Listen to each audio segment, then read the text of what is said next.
Ребята, всем привет! Я допилил корпус, который подарил нашему победителю. В этом ролике я расскажу, кто его выиграл и почему мы выбрали именно этого человека. От себя хочу сказать всем большое спасибо, что поделились своими историями. Было прочитано огромное количество, среди них были реально люди, которым хотелось помочь. Сделать выбор было очень сложно. Человек, который выиграл комп, по сути вообще не в курсе, что он победитель. Для него это будет своего рода сюрприз. Поэтому не забудьте подписаться на канал, поставить лайк. Погнали!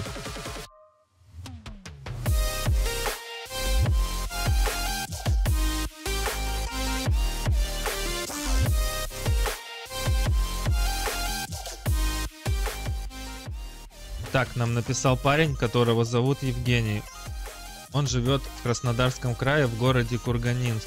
В своей истории он рассказал, что у него есть сестра, которую зовут Ася. Она работает в детском саду номер 26 педагогом в группе, где наблюдаются дети с дефектом речи. А как мы знаем, работать с детьми в принципе очень сложно. Девушке приходится находить подход к каждому ребенку отдельно. Для этого нужно постоянно совершенствоваться, проходя все различные онлайн-тренинги и курсы, изучать методические пособия, а также необходимо составлять презентации с фото и видеомонтажом для плановых занятий с детьми. Девушка, которая работает воспитателем, не знает, что ее брат написал нам и хочет сделать ей сюрприз, поэтому мы решили подарить наш ПК именно этим людям. Надеюсь, этот компьютер поможет Асе в ее профессиональном развитии. А вам всем приятного просмотра.